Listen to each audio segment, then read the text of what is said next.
India to deliver US summons to Adani for alleged bribery. Indian government ने local court ਨੂੰ ਗੁਜਰਾਤ 'ਚ ਕਿਹਾ ਕੋ ਸਮਨ ਸਰਵ ਕਰੋ ਜਿਹੜੇ US security and exchange commission SEC ਨੇ ਜਾਰੀ ਕੀਤੇ ਨੇ ਬਿਲੀਅਨਰ ਗੌਤਮ ਅਡਾਨੀ ਦੇ ਖਿਲਾਫ ਸਿਕਿਉਰਿਟੀ ਫਰਾਡ ਦੇ ਵਿੱਚ ਜਿਹਦੇ 265 ਮਿਲੀਅਨ ਡਾਲਰ ਦੀ ਬ੍ਰਾਈਬਰੀ ਕੀਤੀ ਗਈ। ਇਹ ਅਜੇ ਪੇਸ਼ ਹੋਣ ਦੇ ਸਮਨ ਨੇ, ਜੇ ਉਹ ਪੇਸ਼ ਨਹੀਂ ਹੁੰਦਾ ਜਾਂ ਉਹਦਾ ਲੀਗਲ ਕਾਉਂਸਲ ਪੇਸ਼ ਨਹੀਂ ਹੁੰਦਾ ਤੇ ਨੈਕਸਟ ਸਟੈਪ ਫਿਰ ਐਕਸਟ੍ਰੈਡੀਸ਼ਨ ਦਾ ਹੋਏਗਾ। India arrests crypto administration with Russia links wanted by US। ਤੇ ਰਸ਼ੀਅਨ ਸਿਟੀਜ਼ਨ ਨੂੰ ਜਿਹੜਾ ਕ੍ਰਿਪਟੋ ਕਰੰਸੀ ਦੇ ਵਿੱਚ ਅਮਰੀਕਾ ਦੇ ਖਿਲਾਫ ਫਰਾਡ ਦੇ ਵਿੱਚ ਵਾਂਟਡ ਹੈ, ਇੰਡੀਅਨਸ ਅਰੈਸਟ ਕਰਦੇ ਨੇ। ਅਦਰਵਾਈਜ਼ ਤਾਂ ਤੁਸੀਂ ਦੇਖੋ ਵੀ ਇਹਨਾਂ ਨੂੰ ਤਾਂ ਜਿਹੜੇ ਵਿਦਨ ਨੇ ਜਿਹੜੇ ਗੁਨਾਹਗਾਰ ਉਹ ਨਹੀਂ ਫੜਦੇ ਉਹਨਾਂ ਨੂੰ।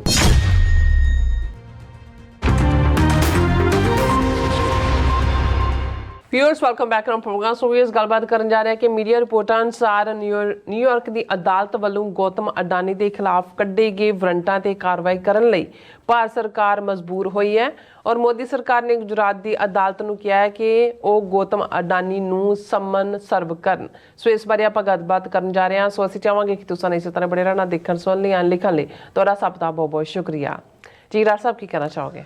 ਦੇਖੋ ਅੱਜ ਕੱਲ੍ਹ ਜਿੱਥੇ ਇੱਕ ਪਾਸੇ ਟੈਰਿਫਸ ਨੂੰ ਲੈ ਕੇ ਭਾਰਤ ਬਹੁਤ ਜ਼ਿਆਦਾ ਨਰਵਸ ਹੈ, ਉਹਨਾਂ ਦੇ ਕਨਫਿਊਜ਼ਨ ਨੂੰ ਅਸੀਂ ਅੱਡ ਉਹਨਾਂ ਦੇ ਜਿਹੜੇ ਨਾਨ ਸਟੇਟ ਐਕਟਰ ਯੂਟਿਊਬਰ ਜਾਂ ਉਹਨਾਂ ਦੇ TV ਚੈਨਲਸ ਨੇ ਉਹਨਾਂ ਰਾਹੀਂ ਦੇਖ ਸਕਦੇ ਹਾਂ। ਬਹੁਤ ਸਾਰੀ ਮਿਸ ਇਨਫੋਰਮੇਸ਼ਨ ਵੀ ਜਿਹੜੀ ਹੈ ਉਹ ਚੱਲ ਰਹੀ ਹੈ। ਆਰਟੀਫਿਸ਼ੀਅਲ ਇੰਟੈਲੀਜੈਂਸ ਦਾ ਇਸਤੇਮਾਲ ਵੀ ਉਹਨਾਂ ਦੇ ਜਿਹੜੇ ਮਿਸ ਇਨਫੋਰਮੇਸ਼ਨ ਬ੍ਰਿਗੇਡ ਆ ਉਹ ਕਰ ਰਹੇ ਨੇ। ਅੱਜ ਹੀ ਜਿਵੇਂ ਸੀਐਟਲ ਤੋਂ ਮੈਨੂੰ ਪਰੇਵਾਲ ਸਾਹਿਬ ਦੀ ਕਾਲ ਆਈ, ਉਹਨਾਂ ਨੇ ਇੱਕ ਕਲਿੱਪ ਭੇਜਿਆ ਪ੍ਰੈਜ਼ੀਡੈਂਟ ਟਰੰਪ ਦੇ ਬੋਲਦਿਆਂ ਦਾ, ਜਿਹਦੇ 'ਚ ਇੱਕ ਦੇਸੀ ਪੱਤਰਕਾਰ ਪੁੱਛ ਰਹੀ ਹੈ ਕਿ ਜੀ ਇਹ ਜਿਹੜੇ ਸਿੱਖ ਸੈਪਰੇਟਿਸਟ ਨੇ ਔਰ ਦੂਸਰੇ ਨੇ ਗੁਰਪਤਵੰਤ ਸਿੰਘ ਪੰਨੂ ਦਹਿਸ਼ਤਗਰਦ ਤੇ ਦੂਜਾ ਇਹਨਾਂ ਨੂੰ ਜਿਹੜਾ ਅਮਰੀਕਾ ਕਿਉਂ ਨਹੀਂ ਭਾਰਤ ਦੇ ਹਵਾਲੇ ਕਰਦਾ, ਔਰ ਟਰੰਪ ਅੱਗੋਂ ਕਹਿ ਰਿਹਾ ਜੀ ਅਸੀਂ ਬਹੁਤ ਜਲਦੀ ਇਹਨਾਂ ਨੂੰ ਭਾਰਤ ਦੇ ਹਵਾਲੇ ਕਰ ਰਹੇ ਹਾਂ, ਅਸੀਂ ਬਿਲਕੁਲ ਬਾਈਡਨ ਐਡਮਿਨਿਸਟ੍ਰੇਸ਼ਨ ਨੇ ਧੱਕਾ ਕੀਤਾ ਔਰ ਦੂਜਾ ਕੀਤਾ। ਤੇ ਜ਼ਾਹਰ ਹੈ ਹੁਣ ਜਿਹਨੇ ਵੀ ਦੇਖਿਆ ਮੈਂ ਉਹ ਦੇਖ ਕੇ ਕਿਹਾ, ਮੈਂ ਕਿਹਾ ਜੀ ਇਹ ਆਰਟੀਫਿਸ਼ੀਅਲ ਇੰਟੈਲੀਜੈਂਸ ਰਾਹੀਂ ਕ੍ਰੀਏਟਡ ਇਮੇਜ ਹੈ ਔਰ ਬਿਲਕੁਲ ਅਸਲ ਵਾਂਗ, ਕਿਉਂਕਿ ਹੁਣ ਤਾਂ ਇਹ ਕੋਈ ਵੀ ਅੱਗੇ ਤਾਂ ਹੁੰਦਾ ਸੀ ਵੀ ਕਿਸੇ ਖਬਰ ਨੂੰ ਕਨਫਰਮ ਕਰਨ ਲਈ ਅਸੀਂ 3 ਅੱਡ ਸੋਰਸ ਦੇਖਦੇ ਸੀ। ਹੁਣ ਕਿਉਂਕਿ ਵੀਡੀਓ ਕਲਿੱਪਸ ਇੰਨੀਆਂ ਵਾਇਰਲ ਹੋ ਜਾਂਦੀਆਂ ਨੇ ਤੇਜ਼ੀ ਦੇ ਨਾਲ, ਔਰ ਉਹ ਸਾਰੇ ਦੇ ਉੱਤੇ ਜਿਹੜਾ ਹੈ ਉਹ ਸਾਨੂੰ ਬਹੁਤ ਧਿਆਨ ਰੱਖਣ ਦੀ ਲੋੜ ਹੈ ਕਿ ਵੀ ਇਸ ਵੇਲੇ ਔਰ ਇਹ ਪ੍ਰਭਾਵ, ਕਿਉਂਕਿ ਇਸ ਵੇਲੇ ਭਾਰਤ ਦੇ ਉੱਤੇ ਇੰਨਾ ਕੁ ਦਬਾਅ ਹੈ ਟੈਰਿਫ ਦੇ ਇਸ਼ੂ ਦਾ, ਆਪਣੀ ਥਾਂ ਅਡਾਨੀ ਦਾ ਇਸ਼ੂ, ਟਰਾਂਸਨੈਸ਼ਨਲ ਰਿਪਰੈਸ਼ਨ। ਬੇਸ਼ੱਕ ਅਸੀਂ ਕੱਲ੍ਹ ਜਿਵੇਂ ਜ਼ਿਕਰ ਕੀਤਾ ਸੀ ਕਿ 18 ਮਾਰਚ ਨੂੰ ਵੱਡੀ ਜਿਹੜੀ ਹੈ ਉਹਨਾਂ ਨੇ ਜਿਹੜੇ ਬਿਗ ਇੰਟੈਲੀਜੈਂਸ ਜ਼ਾਰਸ ਨੇ ਜਿਨ੍ਹਾਂ ਦੇ ਵਿੱਚ ਤੁਲਸੀ ਗੈਬਟ ਵੀ ਜਾ ਰਹੀ ਹੈ, ਕੈਨੇਡਾ 'ਚ ਸੀਸਸ ਦਾ ਚੀਫ ਵੀ ਜਾ ਰਿਹਾ ਹੈ, UK ਆਸਟ੍ਰੇਲੀਆ ਨਿਊਜ਼ੀਲੈਂਡ ਇਹਨਾਂ ਸਾਰੇ ਮੁਲਕਾਂ ਦੇ ਇੰਟੈਲੀਜੈਂਸ ਚੀਫ ਵੀ ਜਾ ਰਹੇ ਨੇ। ਸੋ ਇੱਕ ਪਾਸੇ ਇਹ ਲੱਗ ਰਿਹਾ ਹੁੰਦਾ ਵੀ ਐਜ਼ ਇਫ ਐਸਾ ਤਾਂ ਨਹੀਂ ਹੈ ਵੀ ਕੋਈ ਜਿਹੜੀ ਹੈ ਉਹ ਬੈਂਡ ਕਰਨ ਦੀ ਲਾਈਨ ਆਈ ਹੈ 5 ਆਈਜ਼ ਕੰਟਰੀਜ਼ ਦੇ ਵਿੱਚ।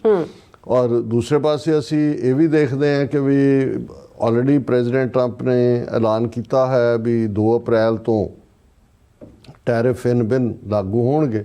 ਔਰ ਈਵਨ ਯੂਰਪੀਅਨ ਯੂਨੀਅਨ ਦੇ ਹਵਾਲੇ ਨਾਲ ਵੀ ਟਰੰਪ ਨੇ ਹੁਣ ਅੱਜ ਹੀ ਆਇਰਲੈਂਡ ਦਾ ਪ੍ਰਾਈਮ ਮਿਨਿਸਟਰ ਵਾਈਟ ਹਾਊਸ ਸੀ ਔਰ ਉਹਦੇ 'ਚ ਵੀ ਉਹਨਾਂ ਨੇ ਕਿਹਾ ਕਿ ਵੀ ਇਹ ਸਾਡੇ ਨਾਲ ਧੋਖਾ ਕਰ ਰਹੇ ਨੇ, ਸਾਨੂੰ ਚੂਨਾ ਲਾ ਰਹੀ ਹੈ ਯੂਰਪੀਅਨ ਯੂਨੀਅਨ। ਔਰ ਆਇਰਿਸ਼ ਹਾਲਾਂ ਜਿਹੜੀ 2 ਸਟੇਟ ਫਾਰਮੂਲਾ ਸੀ ਜਦੋਂ ਆਇਰਲੈਂਡ ਦੇ ਪ੍ਰਾਈਮ ਮਿਨਿਸਟਰ ਨੇ ਕਿਹਾ, ਕਿਉਂਕਿ ਉਹ ਹਮਾਇਤ ਕਰਦੇ ਨੇ ਫਲਸਤੀਨ, ਔਰ ਇਹਦੇ 'ਤੇ ਟਰੰਪ ਨੇ ਕੋਈ ਉਵੇਂ ਜਿਹੜਾ ਉਹਨੂੰ ਬੇਇੱਜ਼ਤ ਨਹੀਂ ਕੀਤਾ ਜਿਵੇਂ ਪਹਿਲਿਆਂ ਦਾ ਬਹੁਤਿਆਂ ਦਾ ਹਾਲ ਹੋਇਆ। ਸੋ ਇੱਕ ਪਾਸਾ ਤਾਂ ਇਹ ਚੱਲ ਰਿਹਾ, ਲੇਕਿਨ ਜਿਹੜੀ ਹਕੀਕਤ ਹੈ ਉਹਦੇ 'ਚ ਇਹ ਹੈ ਵੀ ਅਮਰੀਕਾ ਨੇ ਜਿਹੜੇ ਇਸ਼ੂ ਨੇ ਉਹਨਾਂ 'ਚ ਟਿਬਰੀ ਟਾਈਟ ਕੀਤੀ ਹੋਈ ਹੈ, ਕੋਈ ਕੰਸੈਸ਼ਨ ਨਹੀਂ। ਔਰ ਅੱਜ ਦੀ ਜਿਹੜੀ ਇਹ ਮੇਜਰ ਖਬਰ ਹੈ, ਹੁਣ ਆਲਮੋਸਟ ਕੁਛ ਦਿਨ ਪਹਿਲਾਂ ਹੀ ਅਸੀਂ ਡਿਸਕਸ ਕੀਤਾ ਸੀ ਕਿ ਜੀ ਇੰਡੀਅਨ ਲਾ ਮਿਨਿਸਟਰੀ ਨੇ ਕਿਹਾ ਕਿ ਜੀ ਜਦੋਂ ਪੁੱਛਿਆ ਗਿਆ ਪ੍ਰੈਸ ਕਾਨਫਰੰਸ ਕਿ ਜਿਹੜੀ US ਦੀ ਅਦਾਲਤ ਨੇ ਅਡਾਨੀ ਦੇ ਉੱਤੇ, ਗੌਤਮ ਅਡਾਨੀ ਫੁੱਲ ਨੇਮ ਮੋਦੀ ਦਾ ਯਾਰ, 260 ਮਿਲੀਅਨ ਡਾਲਰ ਦੀ ਬ੍ਰਾਈਬਰੀ ਚਾਰਜ ਦੇ ਸਮਨ ਜਾਰੀ ਕੀਤੇ ਹੋਏ ਨੇ ਔਰ ਉਹਨਾਂ ਨੇ ਵੀ ਅਮਰੀਕਾ 'ਚੋਂ ਇਹ ਖਬਰ ਹੈ ਕਿ ਉਹਨਾਂ ਨੇ ਹੇਗ ਕਮਿਸ਼ਨ ਦੇ ਥੱਲੇ ਇੰਡੀਅਨ ਗਵਰਨਮੈਂਟ ਨੂੰ ਕਿਹਾ ਕਿ ਵੀ ਇਹ ਡਿਲੀਵਰ ਕਰੋ। ਉਹਨਾਂ ਨੇ ਕਿਹਾ ਜੀ ਸਾਨੂੰ ਤਾਂ ਕੋਈ ਨਹੀਂ ਆਏ, ਸਾਨੂੰ ਤਾਂ we don't know, we don't have any. ਹਾਲਾਂਕਿ ਉਹ ਝੂਠ ਬੋਲ ਰਹੇ ਸੀ, ਕਿਉਂਕਿ ਅੱਜ ਇਹ ਖਬਰ ਉਹਨਾਂ ਦੇ ਆਪਣੇ ਸੋਰਸ ਨੇ ਵੀ ਲਾਉਣੀ ਪਈ ਉਹਨਾਂ ਨੂੰ, ਕਿਉਂਕਿ ਇਸ ਹਕੀਕਤ ਸਾਹਮਣੇ। ਹੁਣ ਅਮਰੀਕਾ ਨੇ ਉਹ ਪੂਰਾ ਟਿਬਰੀ ਟਾਈਟ ਕੀਤੀ, ਔਰ ਇਹ ਜਿਵੇਂ ਰਾਇਟਰ ਨਿਊਜ਼ ਏਜੰਸੀ ਦੀ ਖਬਰ ਹੈ, India to deliver US summons to Adani for alleged bribery. ਔਰ ਉਹਨਾਂ ਦੀ ਆਪਣੀ ਅਖਬਾਰ ਦਾ ਹਿੰਦੂ ਦੀ ਖਬਰ ਹੈ, centre asks Gujarat court to serve US summons on Gautam Adani.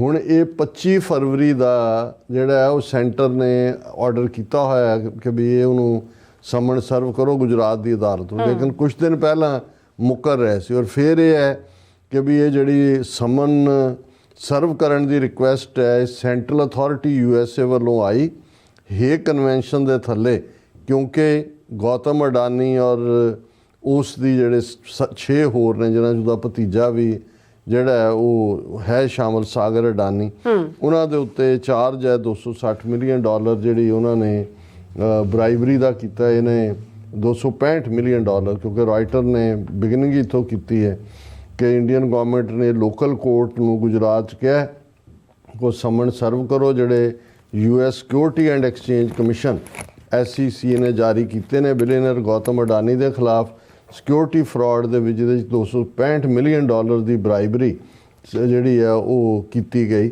ਔਰ ਇਹ ਜਿਹੜੀ ਚਿੱਠੀ ਜਾਰੀ ਕੀਤੀ ਹੈ ਸੈਂਟਰ ਗਵਰਨਮੈਂਟ ਨੇ, ਰਾਇਟਰ ਨੇ ਕਿਹਾ ਵੀ ਅਸੀਂ ਉਹ ਦੇਖੀ ਹੈ। ਔਰ ਇਹ ਹੇਗ ਸਰਵਿਸ ਕਨਵੈਨਸ਼ਨ ਜਿਹੜੀ ਹੈ, ਹੇਗ ਸਰਵਿਸ ਕਨਵੈਨਸ਼ਨ ਦੇ ਤਹਿਤ ਇਹ ਡਾਕੂਮੈਂਟ ਸਰਵ ਕੀਤੇ ਗਏ ਨੇ ਔਰ ਡਿਫੈਂਡੈਂਟ ਇੰਡੀਆ ਹੈ, ਔਰ ਇਸ ਲਈ ਇੰਡੀਆ ਨੇ ਸਾਈਨ ਕੀਤੇ ਹੋਏ ਨੇ ਹੇਗ ਕਨਵੈਨਸ਼ਨ ਦੇ ਉੱਤੇ। ਸੋ ਉਹ ਉਹਨਾਂ ਨੇ ਅੱਗੋਂ ਇੰਡੀਅਨ ਦੀ ਜਿਹੜੀ ਲਾਅ ਮਿਨਿਸਟਰੀ ਨੇ ਗੁਜਰਾਤ ਦੀ ਅਦਾਲਤ ਨੂੰ ਕਿਹਾ ਕਿ ਇਹਨਾਂ ਨੂੰ ਸਰਵ ਕਰੋ। ਔਰ ਇਹ ਜਿਹੜੀ ਦਾ ਹਿੰਦੂ ਦੀ ਰਿਪੋਰਟ ਬੜੀ ਇਸ ਬਾਰੇ ਕਲੀਅਰ ਹੈ। ਔਰ ਇਹ ਜਿਹੜਾ ਉਹਨਾਂ ਨੇ ਇੰਡੀਅਨ ਗਵਰਨਮੈਂਟ ਨੇ ਕਿਹਾ ਜੀ ਅਸੀਂ ਉਸ ਡਾਕੂਮੈਂਟ ਨੂੰ ਚੈੱਕ ਕੀਤਾ ਜਿਹੜਾ US ਕੋਰਟ ਵੱਲੋਂ ਹੈ, ਇਹ ਇਨ ਕੰਸੋਨੈਂਸ ਹੈ ਵਿਦ ਹੇਗ ਕਮਿਸ਼ਨ, ਕਿ ਹੇਗ ਕਮਿਸ਼ਨ ਦੇ ਬਿਲਕੁਲ ਮੁਤਾਬਕ ਹੈ। ਔਰ ਅਸੀਂ ਇਹ district and session court Ahmedabad Gujarat ਨੂੰ ਇਹ ਫਾਰਵਰਡ ਕਰ ਦਿੱਤਾ ਹੈ।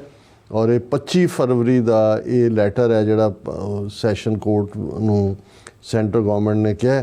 ਔਰ ਇਹ ਇਸ ਕਨਵੈਨਸ਼ਨ ਦਾ ਹਿੱਸਾ ਹੈ ਵੀ ਜਿਹੜੇ ਇਹਦੇ ਸਿਗਨੇਟਰੀ ਨੇ ਉਹ ਡਾਇਰੈਕਟਲੀ ਮੰਗ ਕਰ ਸਕਦੇ ਨੇ ਕਿ ਭਾਈ ਇਸ ਬੰਦੇ ਨੂੰ ਹਵਾਲੇ ਕੀਤਾ। ਹਾਲਾਂਕਿ ਇਹ ਅਜੇ ਪੇਸ਼ ਹੋਣ ਦੇ ਸੰਮਣ ਨੇ, ਜੇ ਉਹ ਪੇਸ਼ ਨਹੀਂ ਹੁੰਦਾ ਜਾਂ ਉਹਦਾ ਲੀਗਲ ਕਾਉਂਸਲ ਪੇਸ਼ ਨਹੀਂ ਹੁੰਦਾ ਤੇ ਨੈਕਸਟ ਸਟੈਪ ਫਿਰ ਐਕਸਟ੍ਰੈਡੀਸ਼ਨ ਦਾ ਹੋਏਗਾ। ਇਹ ਪਹਿਲਾ ਸਟੈਪ ਐਕਸਟ੍ਰੈਡੀਸ਼ਨ ਨਹੀਂ ਹੈ, ਪਹਿਲਾਂ ਤਾਂ ਜਦੋਂ ਤੱਕ ਸਮਨ ਸਰਵ ਨਹੀਂ ਹੁੰਦੇ ਉਹ ਪੇਸ਼ ਹੋਏਗਾ। ਪਰ ਇਹ ਜਿਹੜੇ ਨੇ ਇਹਦਾ ਮਤਲਬ ਇਹ ਹੈ ਕਿ ਵੀ ਇਹ ਉਹਦੇ ਲਈ ਹੁਣ ਜਵਾਬਦੇਹ ਹੋਏਗਾ। ਔਰ ਇਸ ਸਾਰੇ ਦੇ ਚੱਲਦਿਆਂ ਕੱਲ੍ਹ ਅਸੀਂ ਦੇਖ ਰਹੇ ਸੀ ਵੀ ਇੱਕ ਇਸ਼ੂ ਦੇ ਉੱਤੇ ਹੀ ਇੰਡੀਆ ਨੇ ਹੁਣ ਅਡਾਨੀ ਨੂੰ ਸਮਨ ਮਿਲਣੇ ਤੇ ਇੰਡੀਅਨ ਗਵਰਨਮੈਂਟ ਦਾ, ਮੋਦੀ ਗਵਰਨਮੈਂਟ ਦਾ ਉਹਨੂੰ ਭੇਜਣਾ, ਇਹ ਸ਼ੋਅ ਕਰਦਾ ਵੀ ਅਮਰੀਕਨ ਪ੍ਰੈਸ਼ਰ ਇਸ ਮੁੱਦੇ ਤੇ ਕਿੰਨਾ ਹੈ। ਫਿਰ ਇੱਕ ਖਬਰ ਜਿਹੜਾ ਕਿ case India arrests crypto administration with Russia links wanted by US। ਹੁਣ ਹਾਲਾਂਕਿ ਮੈਨੂੰ ਕੋਈ ਬਹੁਤੀ ਸਮਝ ਨਹੀਂ ਹੈ ਕ੍ਰਿਪਟੋ ਕਰੰਸੀ ਦੀ, ਪਰ ਮੈਨੂੰ ਇਹ ਪਤਾ ਹੈ ਵੀ ਇਹ ਪੈਰਲਲ ਕਰੰਸੀ। ਔਰ ਈਵਨ ਜਿੱਦਾਂ ਇਨੋਗ੍ਰੇਸ਼ਨ ਸੀ ਟਰੰਪ ਦੀ, ਉਹਦੀ ਘਰ ਵਾਲੀ ਨੇ ਵੀ ਮੈਲਾਨੀਆ ਨੇ ਕੋਈ ਜਾਰੀ ਕੀਤਾ ਜਿਹੜਾ ਪਤਾ ਨਹੀਂ ਕਿੰਨੇ 100 ਮਿਲੀਅਨ ਪੈਸਾ ਬਣਿਆ, ਕੀ ਹੋਇਆ। ਪਰ ਇਸ ਦੇ ਨਾਲ ਬਰਾਬਰ ਦਾ ਫਰਾਡ ਕ੍ਰਿਪਟੋ ਕਰੰਸੀ ਦਾ ਚੱਲਦਾ। ਔਰ ਇਹ BBC ਦੀ ਮੇਨ ਨਿਊਜ਼ ਹੈ ਕਿ ਇੰਡੀਆ ਦੇ ਵਿੱਚ ਅਥਾਰਟੀਜ਼ ਨੇ ਕ੍ਰਿਪਟੋ ਕਰੰਸੀ ਐਕਸਚੇਂਜ ਐਡਮਿਨਿਸਟ੍ਰੇਟਰ ਜਿਹੜਾ ਉਸ ਨੂੰ ਅਰੈਸਟ ਕੀਤਾ, ਜਿਹੜਾ ਅਮਰੀਕਾ ਨੇ ਜਿਸ ਨੂੰ ਮੰਗਿਆ ਸੀ, ਕਿਉਂਕਿ ਇਹ ਬੰਦਾ ਜਿਹੜਾ ਕੇਰਲਾ ਦੇ ਵਿੱਚ ਆਪਰੇਟ ਕਰ ਰਿਹਾ ਸੀ ਔਰ ਇਹ ਮਨੀ ਲਾਂਡਰਿੰਗ ਔਰ ਵਾਇਲੇਟ ਸੈਂਕਸ਼ਨਸ ਕਰਨ ਦੇ ਲਈ। ਇਸ ਦਾ ਨਾਂ ਜਿਹੜਾ ਐਲਕੈਸੇਜ ਬੈਕਿਸੋ ਹੈ। ਇਹ ਲਿਥੁਆਨੀਅਨ ਸਿਟੀਜ਼ਨ ਸੀ ਪਰ ਰਸ਼ੀਅਨ ਰੈਜ਼ੀਡੈਂਟ ਹੈ ਔਰ ਇਹਨੂੰ ਕੇਰਲਾ ਦੇ ਵਿੱਚ ਕੱਲ੍ਹ ਗ੍ਰਿਫਤਾਰ ਕੀਤਾ ਗਿਆ। ਔਰ US ਜਸਟਿਸ ਡਿਪਾਰਟਮੈਂਟ ਦਾ ਕਹਿਣਾ ਹੈ ਕਿ ਵੀ ਇਹ ਇੱਕ ਉਹ ਐਡਮਿਨਿਸਟ੍ਰੇਟਰ ਹੈ ਗੈਰੈਂਟੈਕਸ, ਜਿਹੜੀ ਰਸ਼ੀਅਨ ਕ੍ਰਿਪਟੋ ਕਰੰਸੀ ਐਕਸਚੇਂਜ ਹੈ, ਜਿਹੜਾ ਰਿਸਪੌਂਸੀਬਲ ਹੈ ਬਹੁਤ ਸਾਰੀਆਂ ਟ੍ਰਾਂਜੈਕਸ਼ਨਸ ਔਰ ਦੂਸਰੀਆਂ ਕਰਨ ਦੇ ਲਈ। ਉਹਨੂੰ ਇੰਡੀਅਨ ਗਵਰਨਮੈਂਟ ਨੇ ਕਸਟਡੀ 'ਚ ਲੈ ਲਿਆ ਔਰ ਅਜੇ ਤੱਕ ਇਸ ਦੇ ਉੱਤੇ ਉਹਨਾਂ ਗੈਰੈਂਟੈਕਸ ਨੇ ਕੋਈ ਸਟੇਟਮੈਂਟ ਨਹੀਂ ਦਿੱਤੀ ਹੈ। ਸੋ ਇਹ ਬਹੁਤ ਵੱਡੀ ਗੱਲ ਹੈ ਵੀ ਇੱਕ ਰਸ਼ੀਅਨ ਸਿਟੀਜ਼ਨ ਨੂੰ ਜਿਹੜਾ ਕ੍ਰਿਪਟੋ ਕਰੰਸੀ ਦੇ ਵਿੱਚ ਅਮਰੀਕਾ ਦੇ ਖਿਲਾਫ ਫਰਾਡ ਦੇ ਵਿੱਚ ਵਾਂਟਡ ਹੈ, ਇੰਡੀਅਨਸ ਅਰੈਸਟ ਕਰਦੇ ਨੇ। ਅਦਰਵਾਈਜ਼ ਤਾਂ ਤੁਸੀਂ ਦੇਖੋ ਵੀ ਇਹਨਾਂ ਨੂੰ ਤਾਂ ਜਿਹੜੇ ਵਿਦਨ ਨੇ ਜਿਹੜੇ ਗੁਨਾਹਗਾਰ ਉਹ ਨਹੀਂ ਫੜਦੇ ਉਹਨਾਂ ਨੂੰ। ਬਿਲਕੁਲ। ਔਰ ਉਹਨਾਂ ਨੇ ਕਿਹਾ ਕਿ ਵੀ ਇਹ ਅਮਰੀਕਾ ਦੇ ਕਹਿਣ ਦੇ ਉੱਤੇ ਕੀਤਾ, ਔਰ ਇਹ ਇੰਡੀਆ ਦੀ CBI ਨੇ ਕਿਹਾ, central bureau investigation in a statement ਕਿ provisional arrest warrant against him at Washington's request. ਅਮਰੀਕਾ ਨੇ ਕਿਹਾ ਫੜੋ, ਔਰ ਉਹਨਾਂ ਨੇ ਫੜ ਲਿਆ। ਔਰ ਇਹ ਸਾਰੇ ਦੇ ਵਿੱਚ ਯੂਨਾਈਟਿਡ ਸਟੇਟਸ ਕੋਆਰਡੀਨੇਟ ਕਰ ਰਿਹਾ, ਜਰਮਨੀ ਔਰ ਫਿਨਲੈਂਡ ਦੇ ਨਾਲ ਵੀ, ਜਿਹੜਾ ਆਨਲਾਈਨ ਇਨਫਰਾਸਟ੍ਰਕਚਰ ਇਹਨੇ ਗੈਰੈਂਟੈਕਸ ਨੇ ਕ੍ਰੀਏਟ ਕੀਤਾ, ਉਹਨੂੰ ਪੁੱਟ ਡਾਊਨ ਕੀਤਾ। ਔਰ ਇਹ ਜਿਹੜਾ ਗੈਰੈਂਟੈਕਸ ਹੈ ਉਹਨੇ ਜਿਹੜਾ ਇਹਦੀ ਰਸ਼ੀਅਨ ਜਿਹਨੂੰ ਫੜਿਆ ਉਸ ਦਾ ਜੋ ਵੀ ਨੈਟਵਰਕ ਹੈ, $96 ਬਿਲੀਅਨ ਦੀ ਕ੍ਰਿਪਟੋ ਕਰੰਸੀ ਟ੍ਰਾਂਜੈਕਸ਼ਨਸ ਕੀਤੀਆਂ ਨੇ 2019 ਤੋਂ ਹੁਣ ਤੱਕ, ਜਿਸ ਦੇ ਨਾਲ ਜਿਹੜੀ ਹੈ ਬਹੁਤ ਸਾਰੀਆਂ ਕ੍ਰਿਮੀਨਲ ਪ੍ਰੋਸੀਡਿੰਗਸ ਜੁੜੀਆਂ ਹੋਈਆਂ, ਕ੍ਰਿਮੀਨਲ ਕ੍ਰਾਈਮ ਨੇ, ਹੈਕਿੰਗ, ਰੈਂਸਮਵੇਅਰ ਹੈ, ਟੈਰਰਿਜ਼ਮ ਹੈ, ਡਰੱਗ ਟ੍ਰੈਫਿਕਿੰਗ ਹੈ। ਸੋ ਮਤਲਬ ਹੁਣ ਇੱਕ ਰਸ਼ੀਅਨ ਸਿਟੀਜ਼ਨ ਨੂੰ ਕੇਰਲਾ ਦੇ ਵਿੱਚ ਅਮਰੀਕਾ ਦੇ ਕਹਿਣ ਤੇ ਅਰੈਸਟ ਕਰਕੇ ਕ੍ਰਿਪਟੋ ਕਰੰਸੀ ਦੇ ਮਾਮਲੇ 'ਚ $97 ਬਿਲੀਅਨ ਦੀਆਂ ਟ੍ਰਾਂਜੈਕਸ਼ਨ, ਇਹ ਛੋਟਾ ਨਹੀਂ। ਇਸ ਤੋਂ ਤੁਸੀਂ ਅੰਦਾਜ਼ਾ ਲਾ ਸਕਦੇ ਹੋ ਕਿ ਵੀ ਅਮਰੀਕਨ ਪ੍ਰੈਸ਼ਰ ਕਿਸ ਲੈਵਲ ਤੱਕ ਹੈ। ਔਰ ਅਸੀਂ ਇਸ ਨੂੰ ਵੈਲਕਮ ਕਰਦੇ ਹਾਂ, ਇਸ ਫਰਾਡੀਆ ਨੂੰ ਵੀ, ਔਰ ਅਡਾਨੀ ਦੇ ਖਿਲਾਫ ਜਿਹੜੇ ਵਾਰੰਟ ਸਰਵ ਹੋਣੇ ਨੇ ਉਸ ਮੂਵ ਨੂੰ ਵੀ। ਇਹ ਸ਼ੋਅ ਕਰਦਾ ਹੈ ਕਿ ਵੀ ਟਰੰਪ ਐਡਮਿਨਿਸਟ੍ਰੇਸ਼ਨ ਜਿਹੜਾ ਹੈ ਉਸ ਦਾ ਫੁੱਲ ਫਲੈਜਡ ਪ੍ਰੈਸ਼ਰ ਸਿਰਫ ਉਹ ਟੈਰਿਫ ਦੇ ਮੁੱਦੇ ਤੇ ਹੀ ਨਹੀਂ ਹੈ, ਇਹ ਜਿਹੜੇ ਕ੍ਰਿਮੀਨਲਸ ਨੇ ਇਹਨਾਂ ਨੂੰ ਵੀ ਜਿਹੜਾ ਹੈ ਜਸਟਿਸ ਦੇਣ ਦੇ ਲਈ ਇਹ ਪੂਰੀ ਤਰ੍ਹਾਂ ਜਿਹੜਾ ਉਹ ਦਬਾਅ ਬਣਾਇਆ ਹੋਇਆ ਹੈ। ਜੀ ਡਾਕਟਰ ਸਾਹਿਬ, ਤੁਹਾਡਾ ਬਹੁਤ ਬਹੁਤ ਸ਼ੁਕਰੀਆ। ਸੋ ਥਲੇ ਨੇ ਬ੍ਰੇਕ, ਵਿਊਅਰਸ ਅਤੇ ਸਾਰੇ ਇਸੇ ਤਰ੍ਹਾਂ ਬਣੇ ਰਹਿਣਾ। ਮਿਲਦੇ ਹਾਂ ਛੋਟੇ ਜਿਹੇ ਵਕਫੇ ਤੋਂ ਬਾਅਦ।